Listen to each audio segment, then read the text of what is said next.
the employees.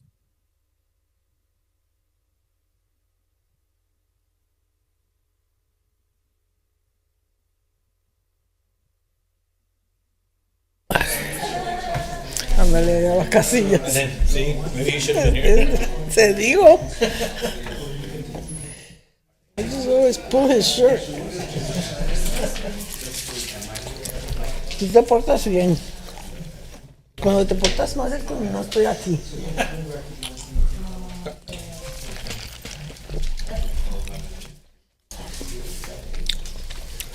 Ándale.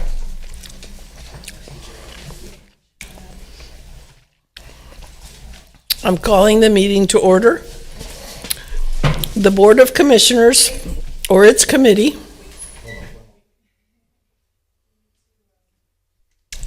Start the recording first. okay? Let me introduce and do roll call first, Okay, and then you can proceed. there you go. Let's get on the ball. Recording in progress. Good afternoon. This meeting will be recorded in its entirety for the record. Please use the microphone on the screen to mute and unmute your microphone. This will help with background noise and distraction. If using the phone, please use *6 to mute and *6 to unmute. Reminder to speak into the microphones. Please switch on for the red light to turn on. Live transcription has been enabled for this meeting. To modify your preferences, select Live Transcript in the meeting controls at the bottom of your Zoom window. Select one of the following options: hide subtitles, view full transcript, or subtitle settings. I'll conduct roll call. Chairwoman Dr. Ana Guzman. Present. Vice Chair Olga Kaufman. Present. Commissioner Gilbert Casillas. Present. Commissioner Dalia Contreras. Present. Commissioner Loren Dantzler. Present. Commissioner Gabriel Lopez. Present. Commissioner Ignacio Perez. Doug Ponick, Board Counsel, I'm here. and President and CEO, Head Hinojosa Jr. I'm here. And our bilingual communication consultants translator, Vicky Cavazos Jones.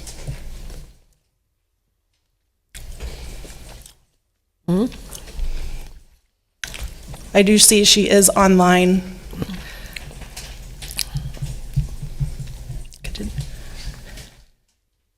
Okay. Okay, Commissioner Guzman, you can continue. Okay, I will now call the meeting to order.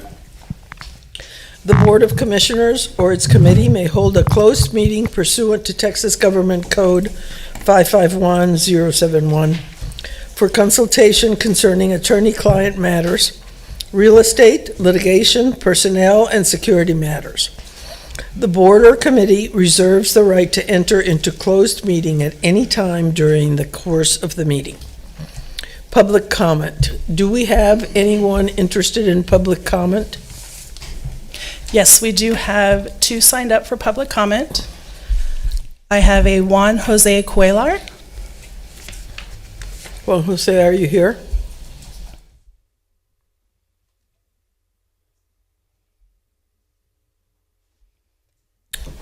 And a Maureen Galindo. Marie Galindo? Welcome.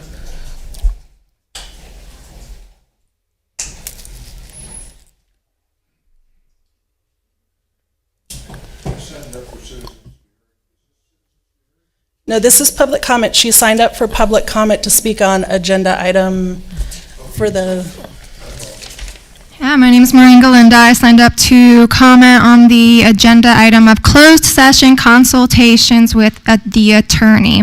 I did so because I remember when this happened, when I came and spoke about 100 Labor Street, when that development got approved. I talked about I'm a neighbor there, I live at Refugio Place, and it was going to make all of our rents go up. It got voted down, but then Saha CEO David Nisovisha brought everybody into closed session with attorney Timothy Alcott, where I guess they were persuaded that there would be legal actions taken with the developers if it didn't go through. I'm not sure why anybody at Saha would put developers over Saha tenants or the people in need in San Antonio, but there we go. Speaking of legal consequences, and Saha attorney Timothy Alcott's absolute disregard for Saha tenants or the people of San Antonio when it comes to his developer cronies, which I am positive he must be getting something, along with Lorraine Robles, for all of these developer contracts they're making that are displacing people. Oh, by the way, my rent did go up. I have neighbors whose rent went up $500, and you can look at the land value of 100 Labor Street, why that happened. I looked at the attempted contract with the Austin developers to remove our basketball court, baseball field at Labor Street, and the daycare center. It would have totally broken the codes of federal regulation. So here you have a lawyer that's telling you the wrong things about 100 Labor Street to get that pushed through, and then the wrong things to get rid of a daycare center. It's disgusting. Sections 970.15 and 17, those are demolition and disposition. I have the reasons here. I went over them with a couple external attorneys. None of the reasons apply to why they should be getting demolished or disposed of to the Austin developers. So I invite you to review those. Most importantly to me anyway, I am a community psychologist based on participatory practices, which means that the people who are most impacted by something are the experts, right? So my neighbors are the experts of whether there should be development on Labor Street because we know how it's going to impact us. The daycare parents, those are experts on whether that should go through. Those are the people who should have been contacted. Instead, Timothy Alcott only went to the Neighborhood Association of Lavaca, which is notorious, I've been told by Lorraine Robles, notorious for hating Saha and wanting affordable housing out of Lavaca. That's not participatory. That doesn't go by the Code of Federal Regulations 970.7 for community engagement. Oh, that's all I got, so I can go over with you. The 17, 14 seconds. Okay, it's not unsuitable. The physical condition is good. This is of the daycare center. Deterioration of neighborhood isn't happening. It says if it's not useful. The daycare center is so useful. I went there yesterday and actually talked to a couple of the parents. And they're pissed. And I invite Ed Hinojosa and Cha Guzman to please go there and talk to them too.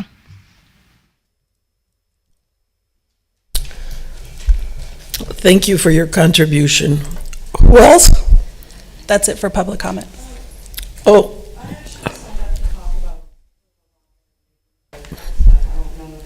For citizens. Yes. Is your name somewhere? Is her name somewhere? Yes. Okay, all right. We will call you when it's time. Now, citizens to be heard? Do we have anybody? Yes, ma'am. I have a Carl Hughes sign up for citizens to be heard. Carl? Yes, can you hear me? Oh, good, you're on the phone? Okay. I'm actually speaking through my computer, is that okay? That's okay. We can hear you. Go ahead. Okay, so I am a parent of a child at the Labor Street YMCA Early Learning Center, and I'm not privy to all of the negotiations here. I'm not here to cast aspersions on anyone, but I do just want to say that I think that if the center closes, as apparently it will in a couple of weeks, that is a real tragedy. It's a real shame. I think one of the things we need most in our inner city neighborhoods is daycare, child care centers. And I can say that as a parent in this one, this is an unusually good one. I've just been so happy that my son has been able to go there and be with the teachers there. I think this is a really positive force in our community. And I want to say in particular that one of the things that makes it so good is the physical space of it. This is a building that was built for the express purpose of being a child care center. It was built in, I think it says outside 1984 under Henry Cisneros. And it shows that it was built for that purpose. There's a central atrium where there's an indoor playground where the kids can play on hot days like we have nonstop in the summer. So often when we go to child care centers, when my wife and I have looked for an alternative place, They're, in a church basement, they're in a storefront, in a space that is being repurposed for this, in a way that it's just not that good. Whereas here we have this beautiful space that is intended for this purpose, and this is what we're shutting down. It just seems to me like we need like 5 more spaces like this. We don't need to be eliminating this from our city's infrastructure. If there's any way that decision could be reconsidered, I sure would encourage you to do that. So thank you for listening to me. Thank you for your contribution. Any more? Yes, Mr. Ed Ocampo? Ed?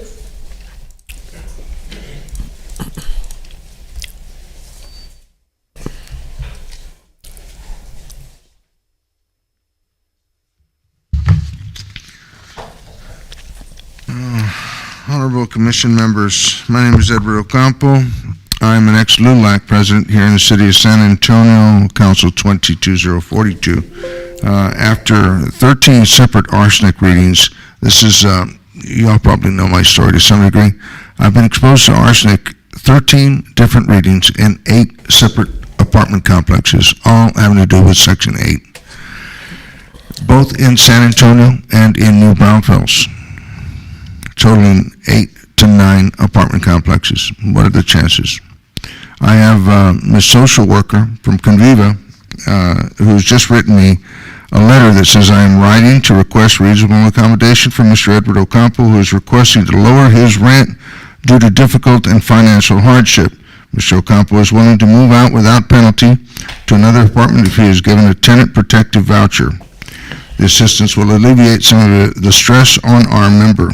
This is from Guillermina Fernandez, otherwise known as Mina, from Conviva Solutions, my social worker. What has happened is I have been exposed to arsenic at the Marabella presently. Now, one has to understand, when you've been exposed a certain amount of times in housing, you're supposed to be given a tenant protective voucher. This voucher would allow anyone that has been placed in harm's way to move without penalty, move without a time frame, such as that clock that's going on, move without time frame so as to not injure or put that person into homelessness. I'm attempting to keep myself from being homeless after being exposed 13 times in your Section 8 apartment complexes. Kind of trippy, no? Listen, I've known these guys for quite some time. I was actually appointed to this very same commission back in 2007 to investigate the Mirasol crisis, which had to do with health issues. However, the health issues were negated by the same city that hired me, so my civil rights have been violated ever since then.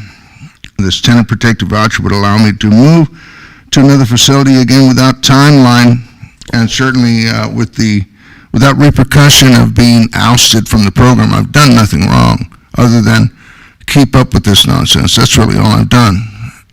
Both my mother have been here, my son have been here.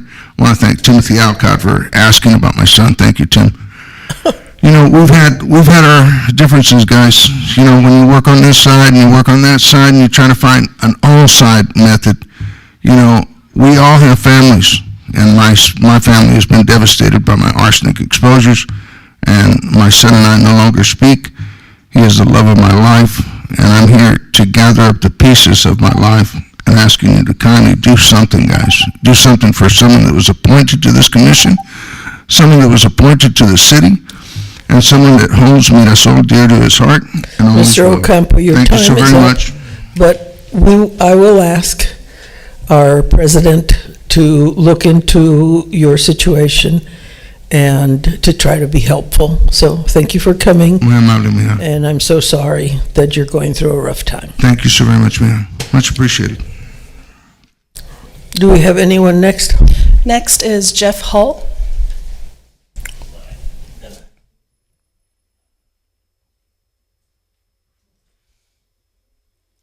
Hello, everybody. How you all doing? Good afternoon. Mr. Hinojosa, how are you, sir? Good to see you. I'm just going to do more reading than anything. And I'm going to start with Resolution 1812, which was put into and adopted by the San Antonio Housing Authority in 1970. B, Resolution 1812, Part 2, a continuing regard for the dignity, privacy, and personal safety of Housing Authority residents. Number 4, the development of equitable systems for handling grievances and the provision of adequate measures of safety and security. From Saha's Housing Choice Voucher Program Administrative Plan, Chapter 1, overview of the program and plan. Number 1, Saha's mission is to provide safe and decent sanitary conditions for very low-income residents. The key word there being safe. 1D of overview, Saha's commitment to ethics and service, provide decent and safe facilities for us to live in. In the Saha Strategic Plan, Section 3, maintain high livability and safety standards for all public housing mixed income and Section 8 units. Increase safety and security in all Saha communities. Work with local law enforcement authorities to facilitate information sharing and effectiveness, all regarding to safety. In the Saha Resident Handbook, Tenant and Saha Rights, number 3 of page 3, the relationship between Saha and its residents is a partnership with reasonable to each Saha resident. You are entitled to, number 1, professional, compassionate, respectful service, from this, which you guys have really done.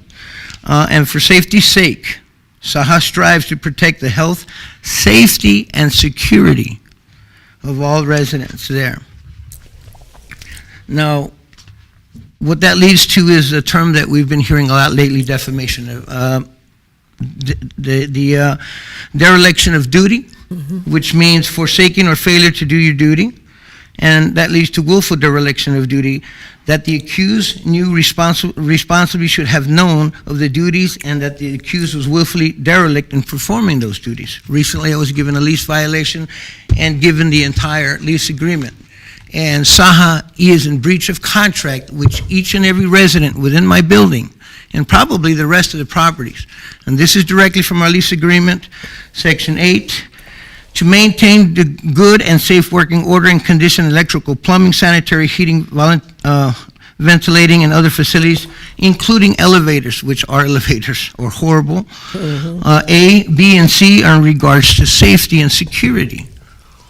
Now, if I'm correct, Saha is in breach of contract with my lease agreement and everybody in my building, and this has been going on for many years. Obviously, I'm here again because of safety issues, and I have been working with Mr. Tobar and other state representatives and congressmen as well. I think I've made my point, or I hope I have, and I hope that Saha will finally do something about it because our residents' lives are in danger. Yes, we will look into it. Thank you very much. Next, we have Randy Sherman. Oh, thanks.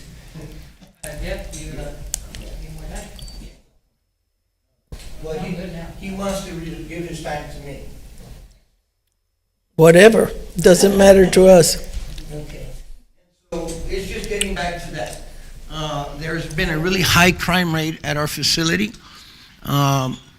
Our front and back doors, and I've provided many photos to Mr. Hinojosa as well as other members of your Director of Housing, Assistant Director, including video where homeless people enter our building and knock on our residence doors. I'm up on the 11th floor. My neighbor is mute and deaf.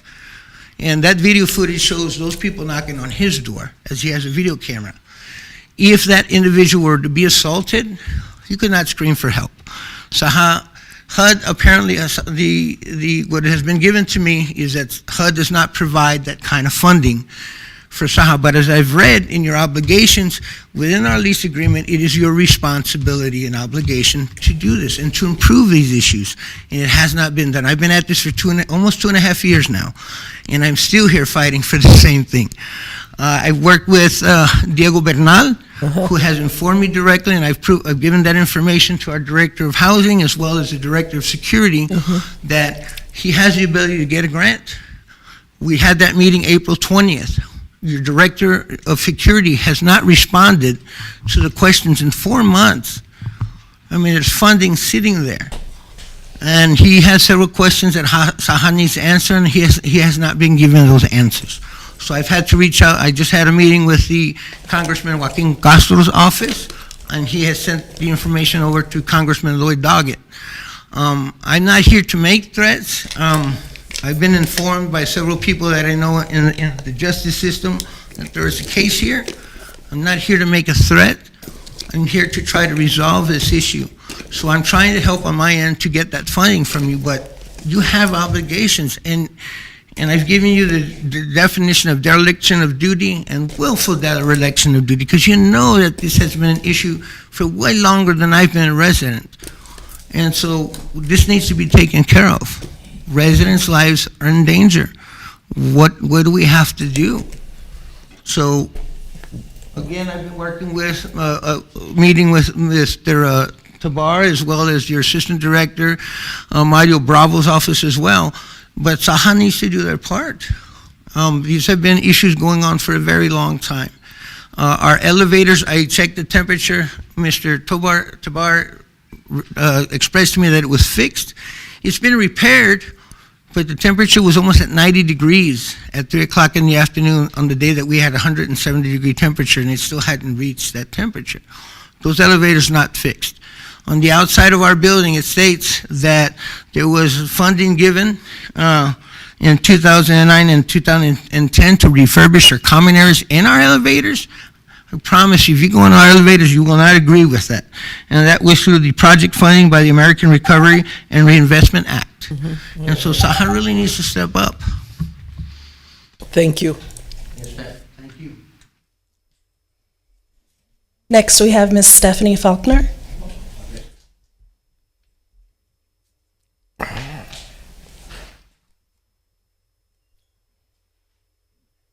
Hi. A little bit shorter than that. This is my first time, so I kind of came onto this by happenstance, and I just wanted to share. I am a Lavaca. I've been in Lavaca for 6 years. I admittedly am kind of coming out from under a rock just as I do my work-life balance a little bit better and figure out where I, as a community member, can best fit in for differing reasons, but I am concerned about developments in general and how San Antonio is approaching them, specifically to the Lavaca neighborhood, the daycare.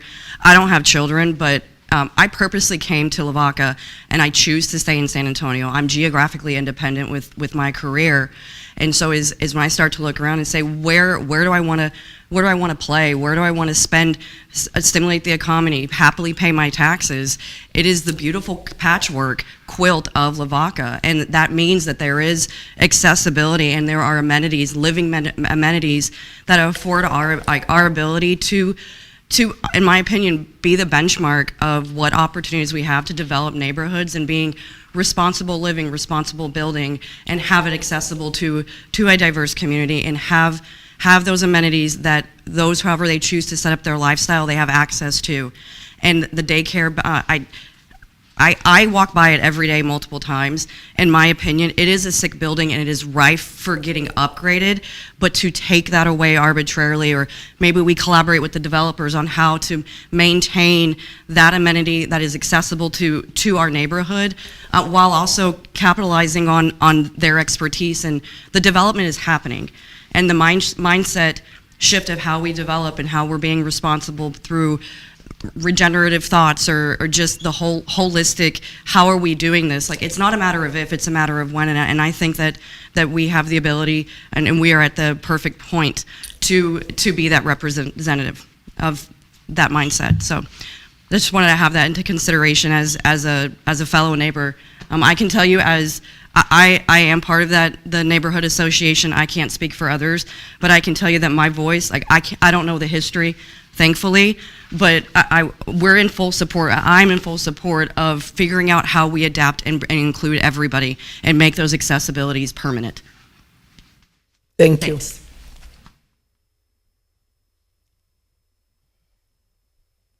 Thanks. Anyway, There's no one else. it's done. Okay. Thank you very much. Onwards we go. Do you have Ida Workman? Is that? She's on my list. So, Ida Workman? Yes, go ahead, go ahead.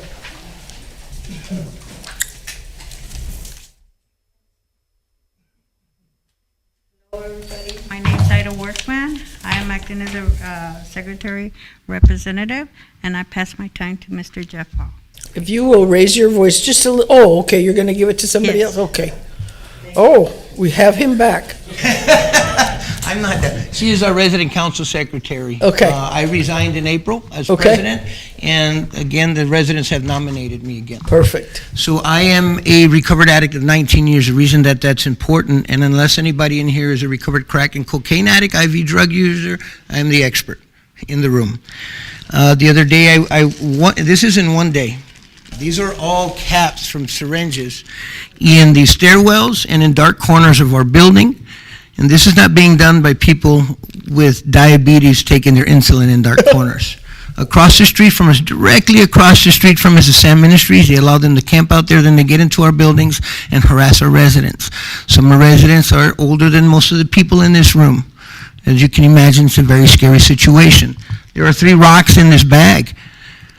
Ida Workman called me one day that 2 homeless people were holding open the emergency doors on our floor, on the 11th floor. I found rocks stashed in areas where they're keeping the doors open, where maintenance and security is not checking.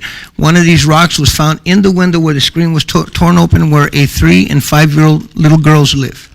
And there's no latches on their windows. So I reported that.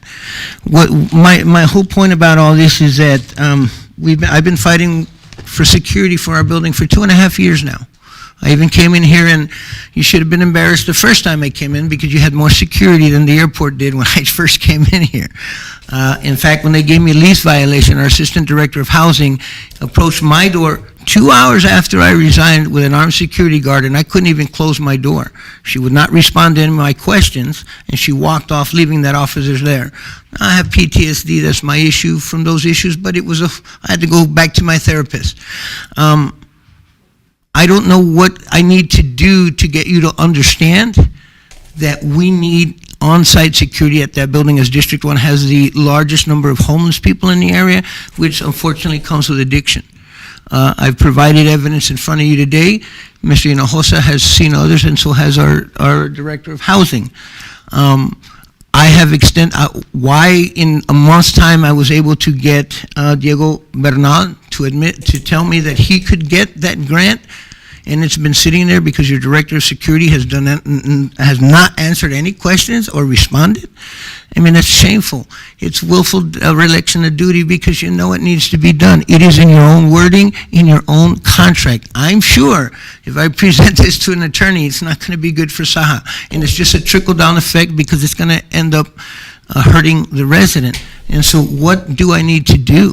Well, I think you've done it. I think that this, I will be gone until the 12th. After the 12th, I will ask Mr. Hinojosa to schedule a meeting so we can go and see your complex and look at the security, and I will share with the board what we have seen, and we will take some steps so that everyone in that building feels safe. Your staff as well. And Yes. I think we have good staff. Yeah, but they need to be safe also. Mr. Hinojosa, I read on the Saha site, the CEO, the coffee with the CEO, you owe me a cup of coffee. I've invited you to meetings and you haven't showed, so I'd like that cup of coffee. He'll give it to you. Oh, and Stephanie Rodriguez, man, she's very Thank you. Thank you. Thank you. We will do better. Okay. So now we go on to a presentation. Awards presented to Samantha Suarez and Eric Vega, presented by Ed Hinojosa.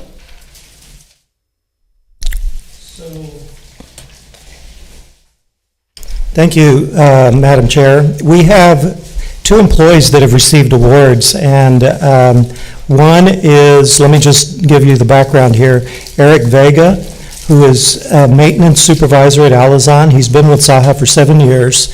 He oversees maintenance and at multiple public housing communities. He completed Saha's leadership program in 2021, and he went above and beyond during the pandemic by volunteering to fill in for vacant positions and helped complete duties for coworkers that had been ill and or was not able to attend work because they were attending to their families. He's a true team player who demonstrates Saha's values to residents and fellow staff. And the second is Samantha Suarez. She's Elderly and Disabled Services Supervisor. She's currently Manager of Resident Services at Elderly and Disabled Services, Tax Credit Supportive Services, and Jobs Plus. She's worked with Saha for about 11 years, and she manages a team in the Community Development Initiatives Department dedicated to assisting elderly and disabled residents.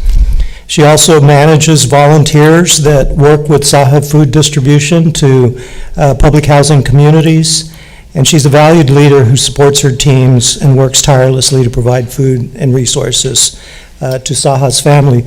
So these were awards that were, Commissioner Casillas was at a conference and brought them to our attention. I think another commissioner was at the conference as well. Commissioner Kaufman. So we wanted to just recognize the two employees in the... Are they here? They're here, and if they could come Stand up forward. and come forward. Come forward.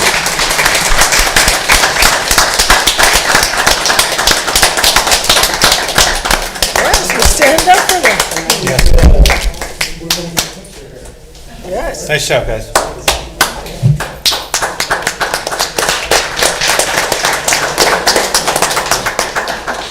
Stand in between them. You be the flower of the thorns.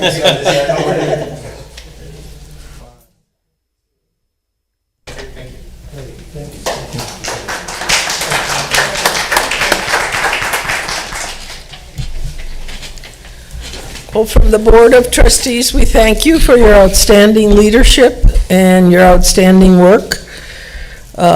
We know that our work at Saha is extremely important, and we know that sometimes it takes greater skills than other work because we need to be very compassionate and work very well with our population, and so we thank you for being outstanding, and hopefully you will hang that in a place where it'll be seen and people will notice. Now we go on to approve the minutes of June 1st and July 20th. I make a motion to approve minutes, June 1st and July 20th. Do I hear a second? I second. All those in favor say aye. Aye. Aye. All those against, same sign. Motion passed. Okay, so discussion items. Are there any discussion regarding resident concerns? We still have 6, 7, 8, and 9 consent. Oh, okay. Okay. 6, consideration and approval regarding resolution 6264.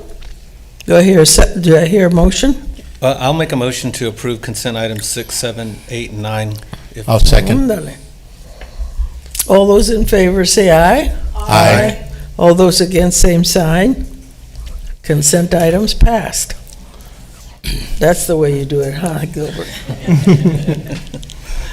So now we go on to discussion items. I'm concerned that there are residents who are coming to the board meetings to share their concerns, and so I think that as a board we need to look with Ed at some things that may be going on at each of the places, and then particularly work with our security person, because I think it's really important. I mean, what we presented to the community just 2 hours ago was the wonderful history that Saha has in this community. And we don't want, during our time of service for Saha, not to have a good history, not to have a history where our residents feel safe.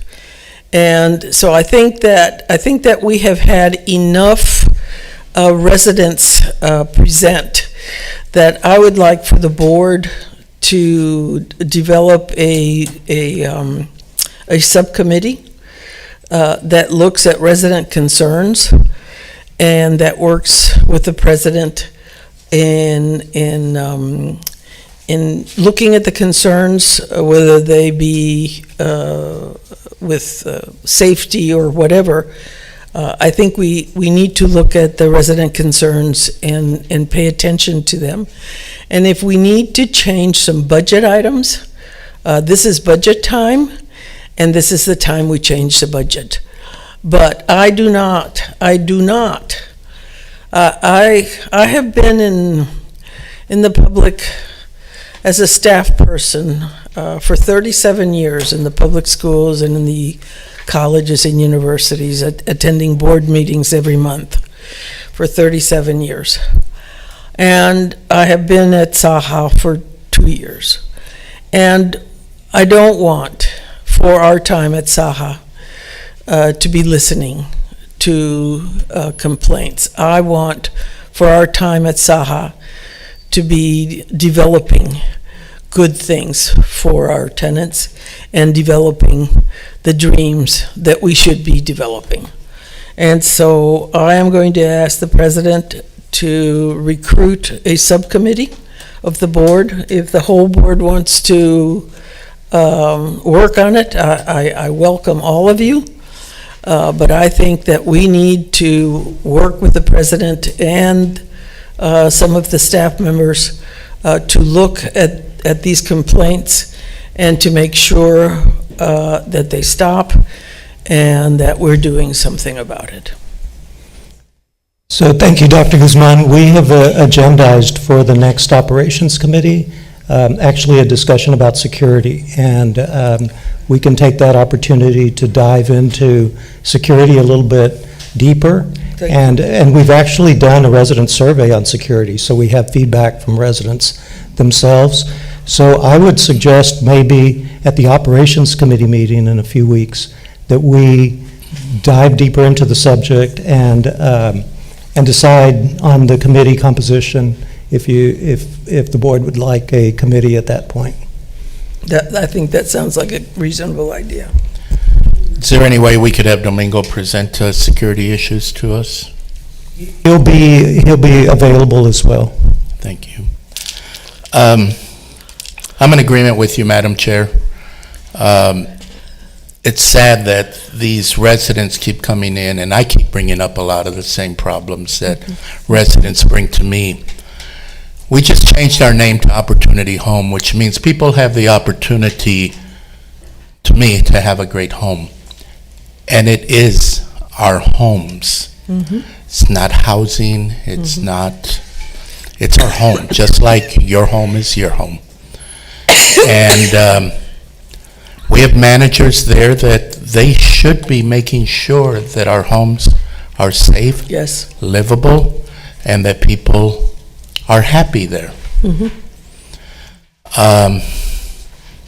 But that's not the case. Mm-hmm.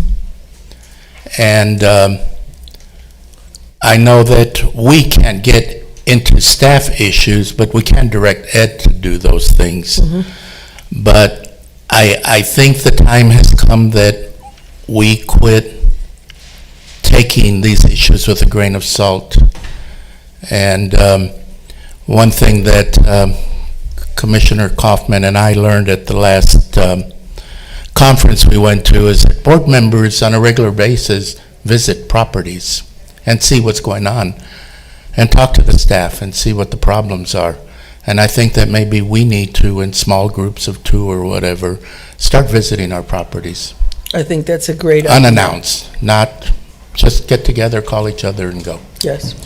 and see what's truly happening and everything. I know the elevators at Villa Trencase were totally refurbished, about 8-10 years ago? It was part of the RF funding that was received, I think, in 2009 or 2010. I know when my parents lived Yeah, there, they yeah. completely redid the elevators Yes. completely. So, Yes.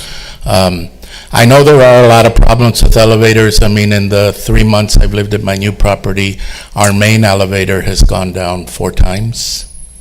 And it seems to be the same issue. Maybe we need to work on getting that completely worked on, because that elevator handles the handicap, because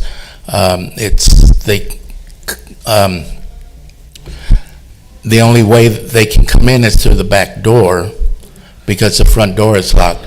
But I would like to direct you, Ed, to look into putting a keypad on that front door, like at all the other properties, that those doors aren't locked after 5 o'clock and on the weekends. When the elevator went down, they had to leave those doors unlocked 24 hours, which was fine, so the people on walkers and wheelchairs could get in to use that one elevator that was working, but the only way to access is through entering through there, because coming in the other way, you have to come down steps. So we need to look at putting a keypad on that front door, so people could enter, residents could enter freely through that door any time of the day or night. There's other issues, but I will talk with you directly on those. And but I really feel that if we're starting a new era, we really need to look into the issues that are going on the properties and take care of our residents. And know that the reason why Saha has 2 resident commissioners is to get feedback from you. We appreciate your feedback, and we need your feedback because we want an organization of excellence. That's the kind of organization that I have always led, and we're not gonna put up with an organization of inexcellence. And I think that the board has been patient in listening to the tenants and maybe thinking that this too shall pass because we have a new executive director and that things have to happen. But I think that there needs to be higher pressure on staff right now to maybe add some and maybe get some problems that have been from the past that have lingered and have just kept on lingering to be eradicated, and for not only us to see that this is a new day in Opportunity Home, but for the tenants and the residents to see that they too live in Opportunity Home, and that this will be, and that they will be safe, and that this will be a place that they will be proud to live in. And that's what we want, and that's what we're going to have. So, are there any other? Yes, please. I don't want to disregard the Lavaca situation with the child care center, because as a fellow resident commissioner and single mother myself, that's something that's very concerning for me as well. So I would like to look into that, because child care is a main pillar for residents and, the community as well. So I would like to take that seriously as well. Okay. Ed or Doug, is there any way that I mean, I know it was voted on and wasn't voted on by this body and was done years ago. Is there any way that could be revisited? Yes, absolutely. In fact, I've already agendized it for the Operations Committee meeting coming up in a few weeks. And so we'll be talking about that entire project at that point. Any other questions or comments, even from, I see these 2 ladies wanting to comment, and I would just please allow them. They have sat through, and I'd like to hear their comments. My name is Marcy Newman. I am a resident of the Lavaca neighborhood. I do not live in one of your communities, but I would like to suggest that when you have these operations committee meetings for things like the child care center within Lavaca, that you engage president at lavaca.net, which is our neighborhood association president, to make sure that we are represented at least by invitation to those committee meetings where the fate of our neighborhood is discussed, so that we can have input on that. And as for the gentleman who spoke so eloquently through several people's time, I would consider adding him to one of your committees to look into safety issues, because he does speak very eloquently, and he speaks from outside a board seat. So he's very much got the ear of the local tenants and residents, and that considering that outside of a board membership I agree. could be beneficial to the outcome of that. So thank Yes. you, Commissioner or Trustee Dantzler, I'm sure, and Madam Chair, thank you. Thank you.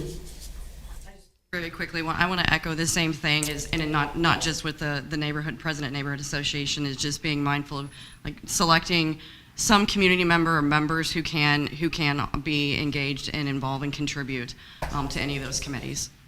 Thank you. Any other comments from the board members?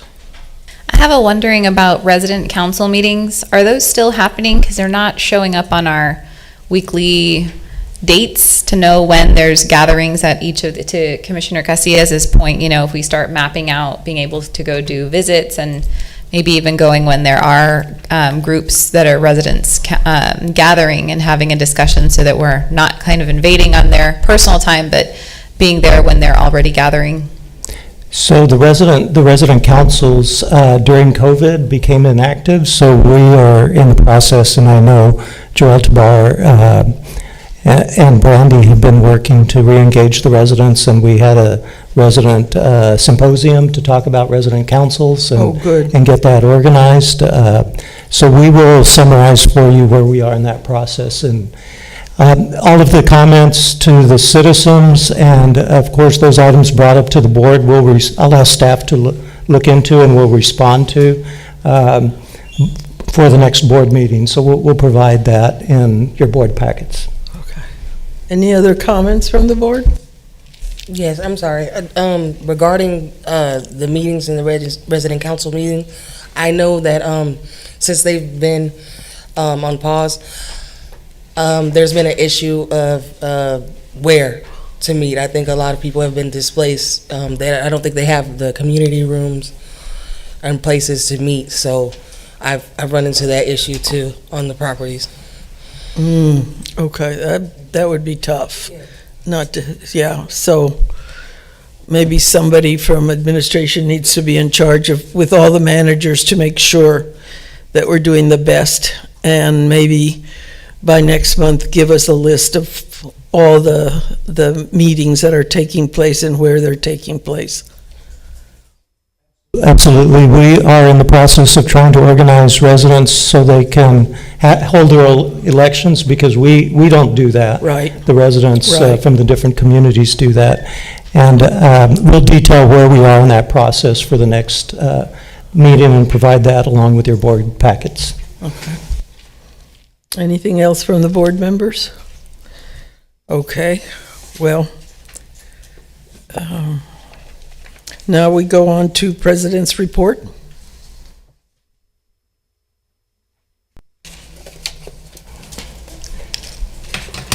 Thank you, Madam Chair. We have several things to report. It's been several months since we had a board meeting. So SAHA has selected a Director of Equity, Diversion, and Inclusion. We hired Janice Briggs to serve as our Director of Equity, Diversity, and Inclusion. And she just joined us on July 11th.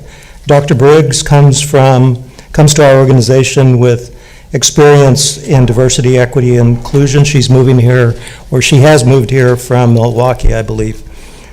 So she'll be helping us look at our different policies and continue to improve the organization. We have, Is she here? Welcome. Thank you. Would you like to say anything? Would you like to say something? Sure. Here from Eau Claire, Wisconsin. It's okay. Oh, Eau Claire. I went to you can come Wisconsin. up to the podium. My God, Eau Claire. I went to Stout State University. Oh, okay. Good afternoon, members of the Board of Commission, fellow coworkers and citizens and everyone who's here. Really honored to be selected for this inaugural position to be with Opportunity Home. As we all saw earlier, the impact that the work that all of us do collectively on the community. And so I'm excited to be here to work with my coworkers from a policy standpoint, to also get to the communities to see and hear from the residents, because their input, their feedback should also inform our equitable systems and processes, while also looking at the behavior, the cultural pieces of our organization. So I'm just really excited to be here. My family and I, we all moved here. Didn't really know San Antonio, so I'm kind of like on the outskirts, but excited to be here, to be part of the great work that you're already doing. So for me, it's coming in to actively listen, to appreciate and respect the organizational knowledge that's already here with my coworkers, and then how can my skill sets and our skill sets collectively grow our organization to be really, inclusive, to live up to those ideals of equity, excellence, and compassion. Perfect. Thank you so much. Welcome. Dr. Briggs, what's your CV? Pardon me? Your CV. Where? Oh, so I have a doctor in educational leadership and policy analysis from Edgewood College, my master's in public administration, and then my bachelor's is I'm actually from Jamaica, so in mass communication. Okay. Welcome. Thank you.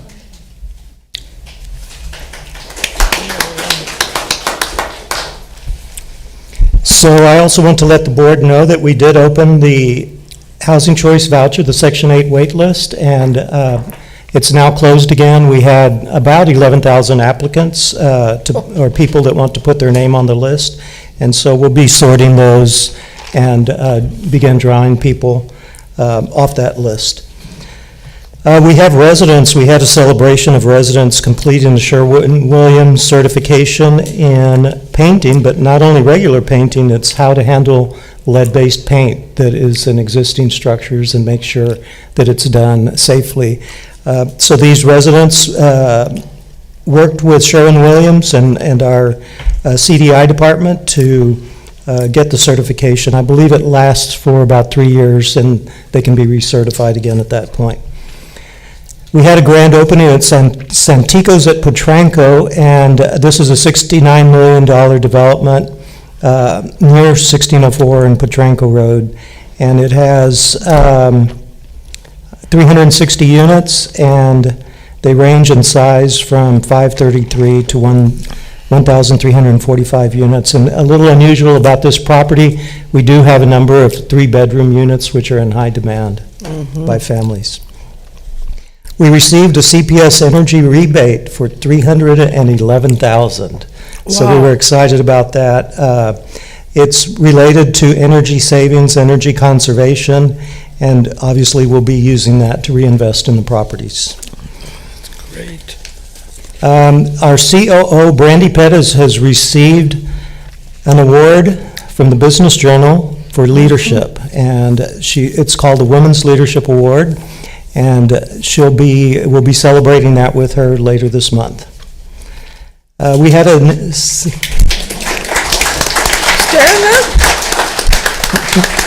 Do you want to say a few words, Brandy? That's not very leader-like. It will be published in the magazine. They're all free. No, actually, okay. So bad by not saying that. No, one of the questions, obviously, about this award, it really is, and I always get back to what I've learned through my leadership, just being with the organization for 17 years, is really surrounding myself by very smart, knowledgeable people. And I really think that that's what helps us be successful in what we do. And just looking about a lot of questions about mentors and just realizing who set the foundation for me. And that question was really hard. And I looked at it and I said, you know what, I can't just name one. I had a variety of really strong women in my life that helped me grow. But if it really truly wasn't for the support of my team, my family, I wouldn't be where I am today. And I'm just thankful for what I've been able to accomplish at Opportunity Home now, but just the years that I've been able to do a lot of great things and continue to work here in a community that I was born and raised in. So that's always best to be able to give back. So thank you to the board for y'all's support throughout the years as well. Well, we're glad you're here.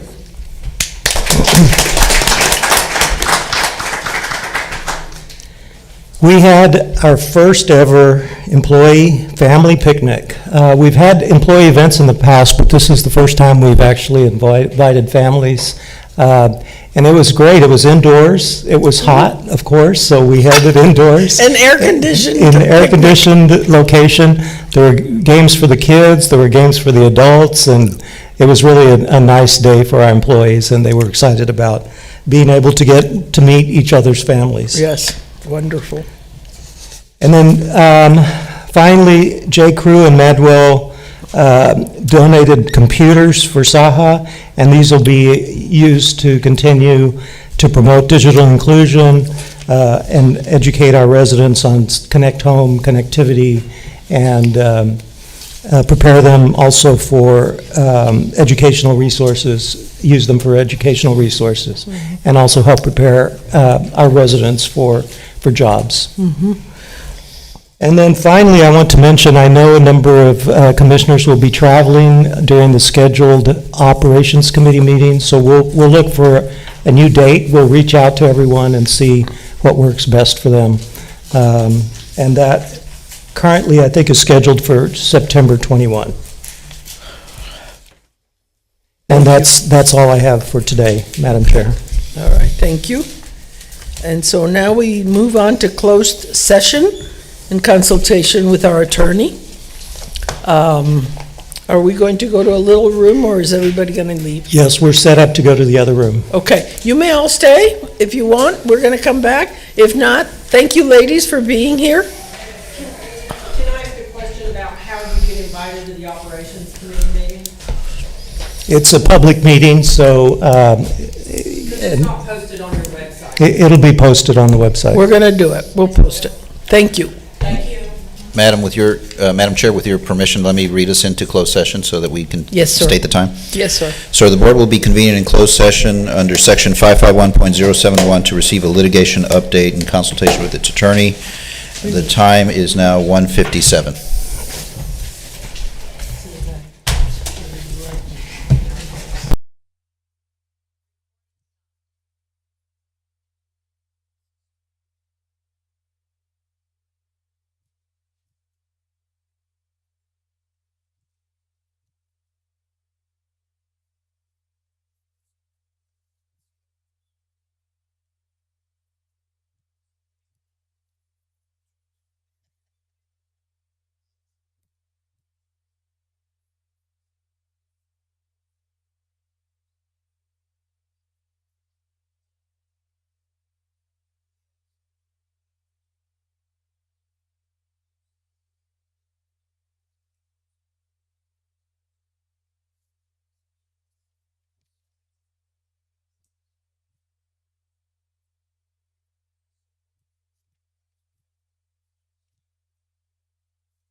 Closed session has ended. We are now adjourned. Time is 3:29. Have a good afternoon.